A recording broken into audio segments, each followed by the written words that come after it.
Assalamualaikum warahmatullahi wabarakatuh.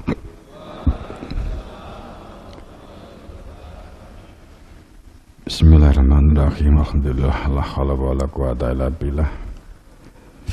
Allahumma sholli ala sayyidina Muhammad wa ala ali sayyidina Muhammad. Jamaah rahimakumullah. Di awal malam Jumat setelah Idul Fitri pertama dan malam Jumat depan halal bihalal, sekaligus puji wali kutub setelah beberapa waktu puji wali kutub dihentikan. Pertama, kita memposisi menempatkan menjadi hamba yang pandai bersyukur. Pandai bersyukur, ta'adzana rabbukum, menjadi penyimak dan pencermat, memperhatikan pemerhatian baik dalam melihat ayat-ayat Allah, fenomena-fenomena sebagai ayat-ayat Tuhan yang mestinya mengingatkan kita untuk lebih mendekat kepada Allah. Fenomena-fenomena anomali, kemudian dikaitkan dengan ta'adzana rabbukum, seruan tentang kebenaran. Dengan pandai bersyukur, menjadi hamba yang fakir, menjadi hamba yang nyeguru dodo, kita berlatih menjadi hamba yang lapang dada, yang nyeguru, yang terbuka, watak-watak yang menjadi penghalang untuk dapat menerima kebenaran dan memproses kebenaran di dalam diri. Watak-watak arogan, watak-watak kesombongan, watak-watak keakuan, perilaku dan watak-watak yang digerakkan oleh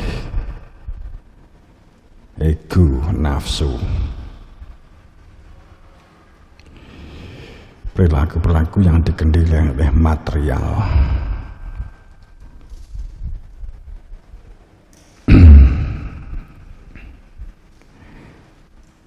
Waspada terhadap perilaku-perilaku yang menjadi hijab kita dalam proses keselamatan kembali kepada Allah. Kedua, salawat salam pada junjungan kita Rasulullah Sallallahu Alaihi Wasallam dan para sahabat-sahabat beliau. Amal perbuatan yang menjadikan habitat a'maluhum fid dunya wal akhirah, amal perbuatan yang menjadi sia-sia apapun yang dilakukan, seseorang akan menjadi sebuah habitat a'maluhum, amal perbuatannya sia-sia. Bahkan perbuatan tampak baik sekalipun akan menjadi sia-sia. Adalah perbuatan yang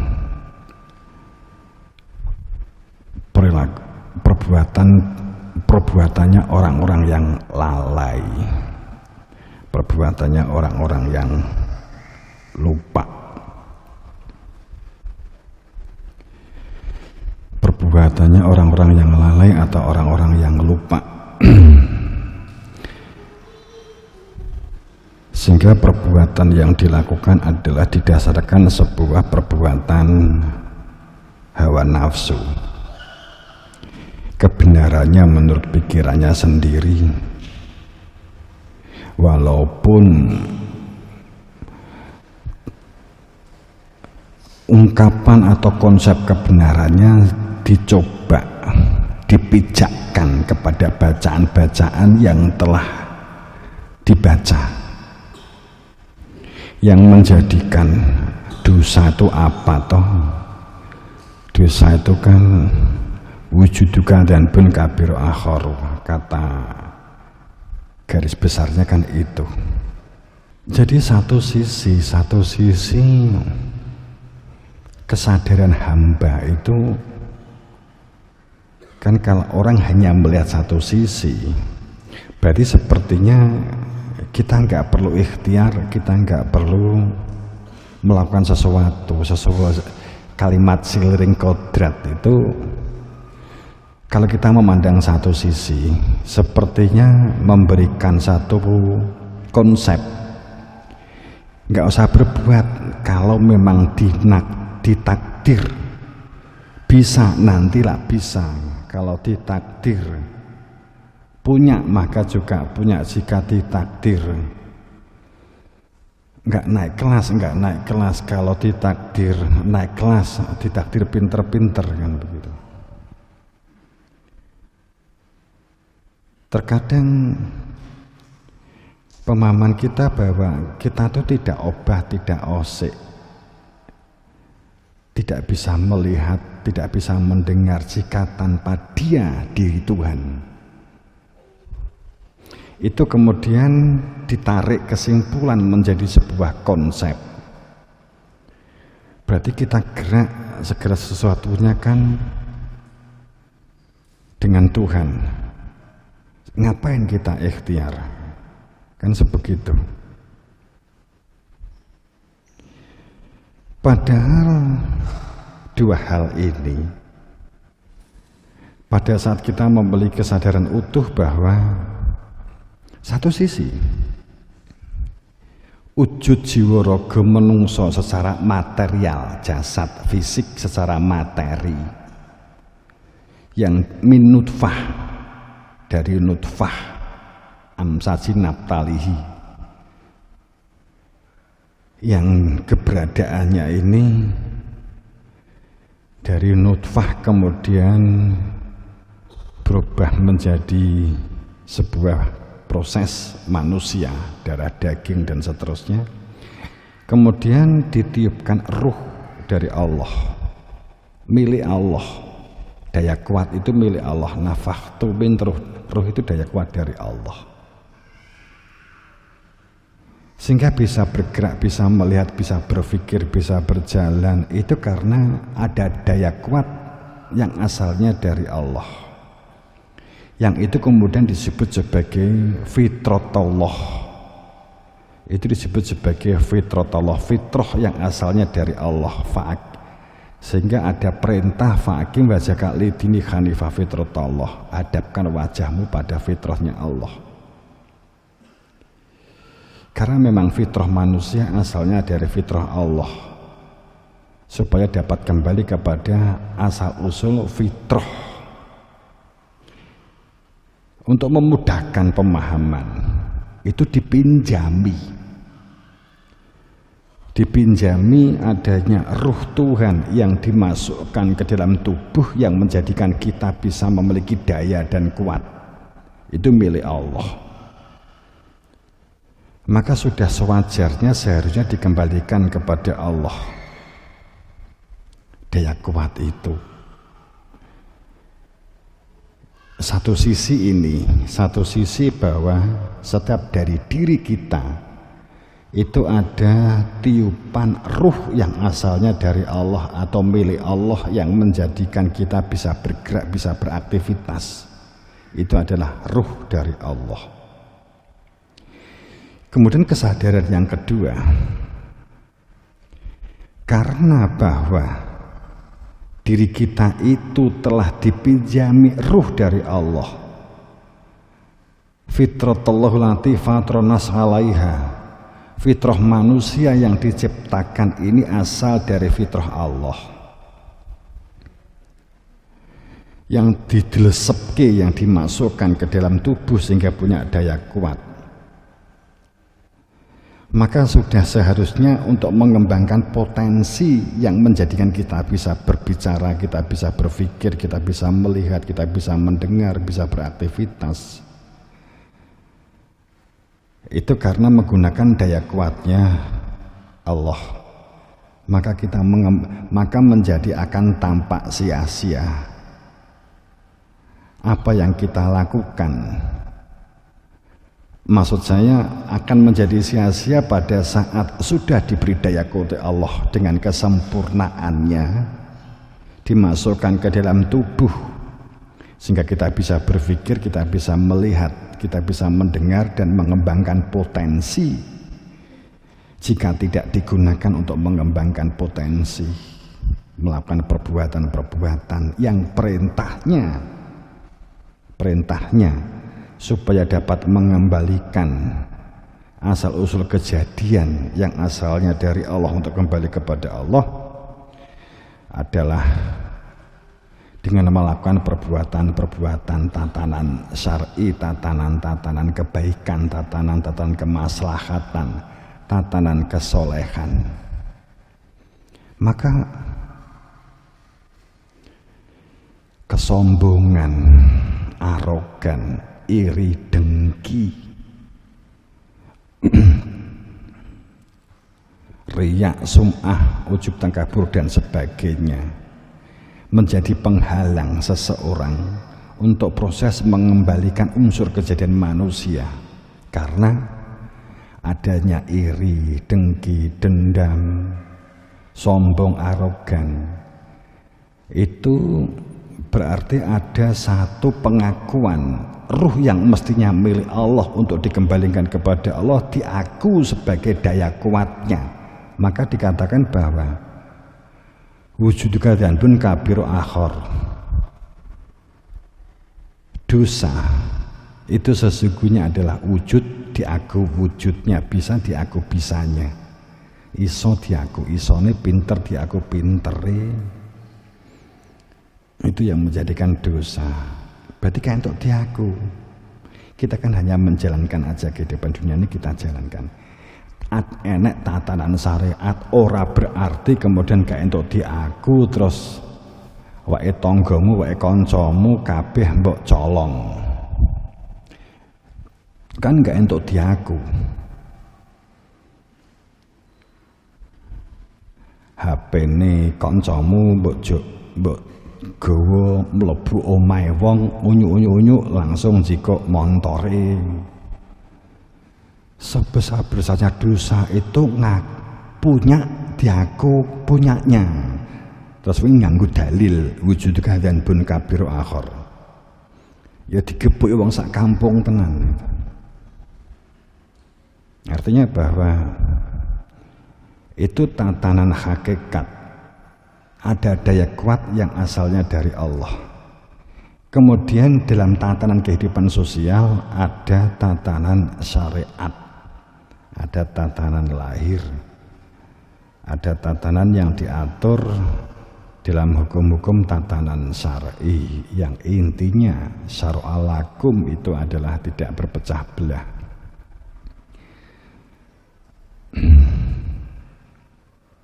Sekali lagi bahwa wala takunu kalladzina nasullah. Saat seseorang tidak memiliki zikir, ilmu yang menjadikan hati nurani berfungsi karena telah untuk mengenali fitrah manusia yang asal fitrah manusia dari fitrahnya Allah.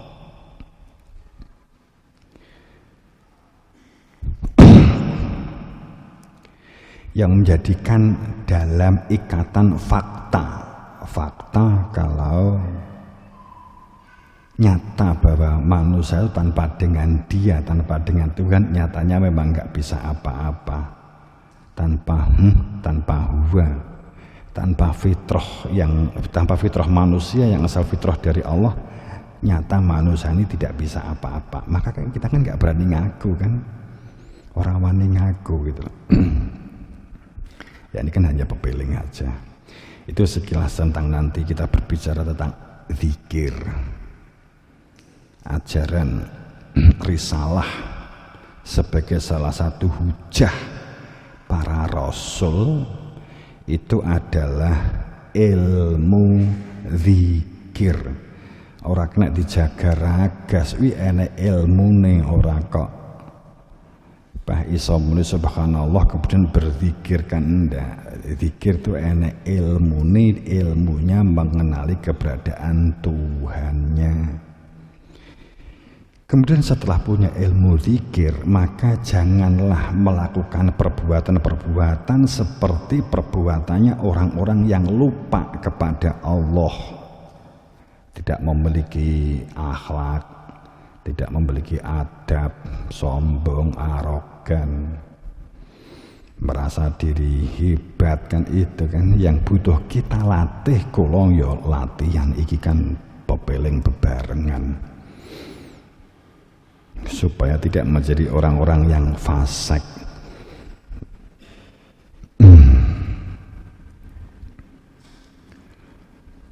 Kita berbicara tentang zikir yang selama ini rancu antara zikir dan wirid. Rancu. Waman yang sya'an dzikri rahman nuqayyid lahu syaitana fahuwa lahu qarin.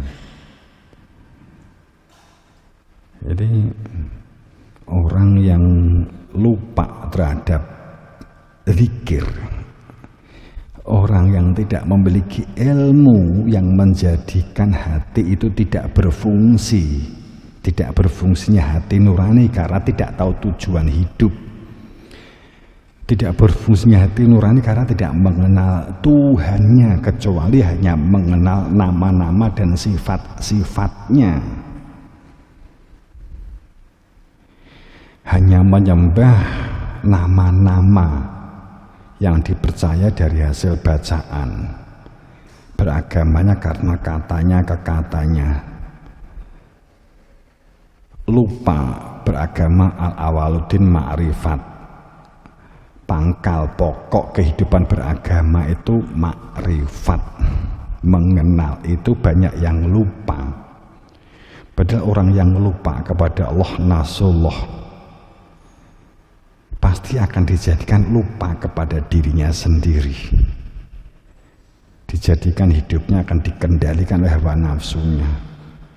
Gampangannya kan kalau kita pilih mengungkap sing duwe ilmune zikir wae akeh laline kan gitu.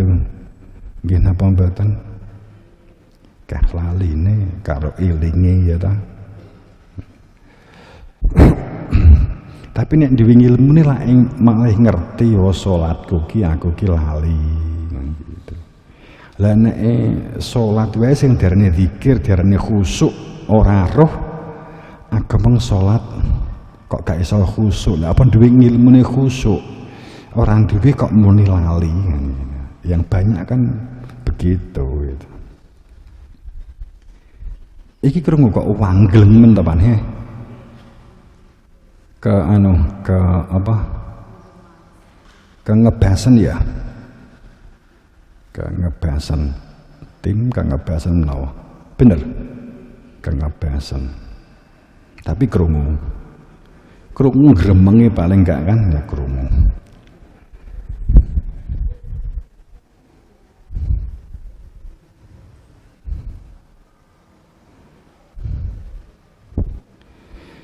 Jadi kalau sekelas kita ngomong zikir adalah itu. Saya nggak panjang, saya suka agak ngempet. Tadi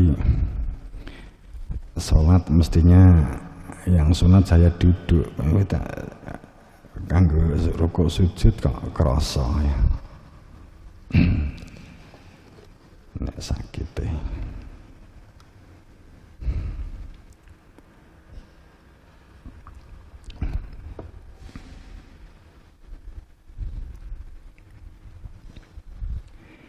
Kadang itu kan gak bukan sekuan ya. Zikir tuh ya zikir. Kadang tuh zikir dimaknai tafsirnya Quran. Waman yasha'an zikri. Mestinya kalau dimaknai Quran ini kan juga menjadi Quran. Itu kan kesepakatan saja. Zikir ya zikir. Zikir itu ingatan hati nurani mengenal, karena mengenal Tuhan. Maka barang siapa yang hidupnya itu berpaling dari zikir, ini kan kepastian dari Allah.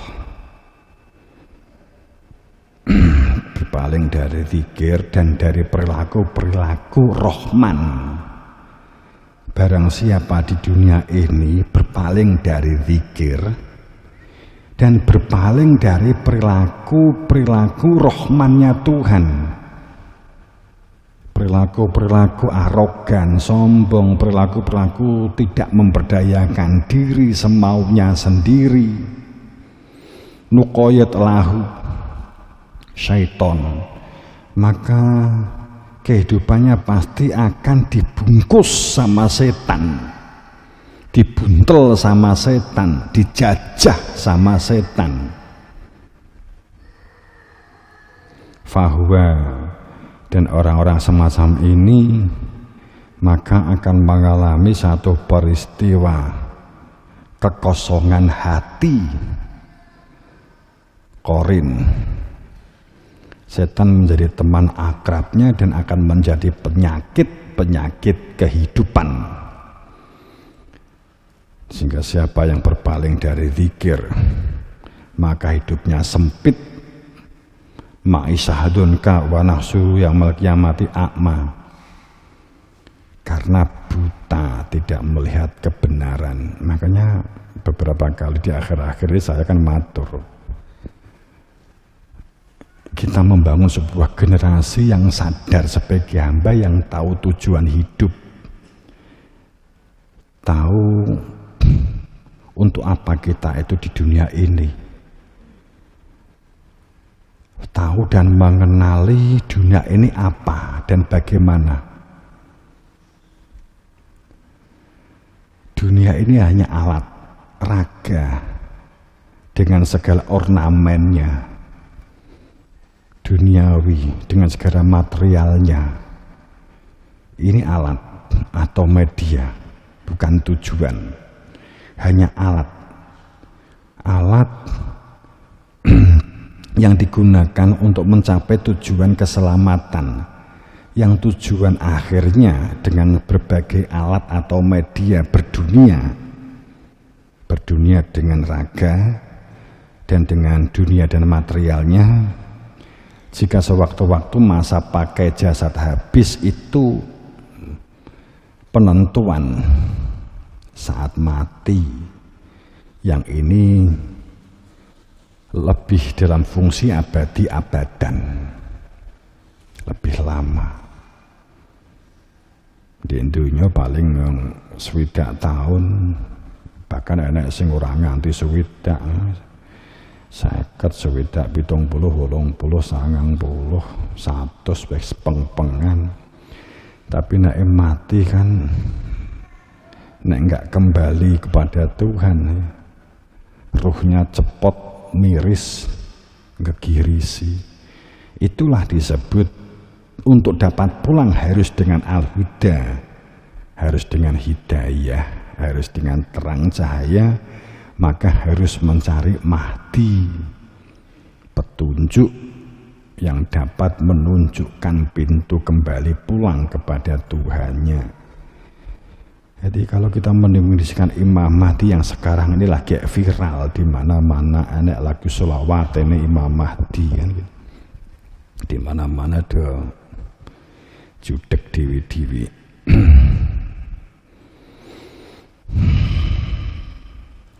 Jamaah rahimakumullah, itu sekilas saya nyangking aja sekilas perihal zikir ya.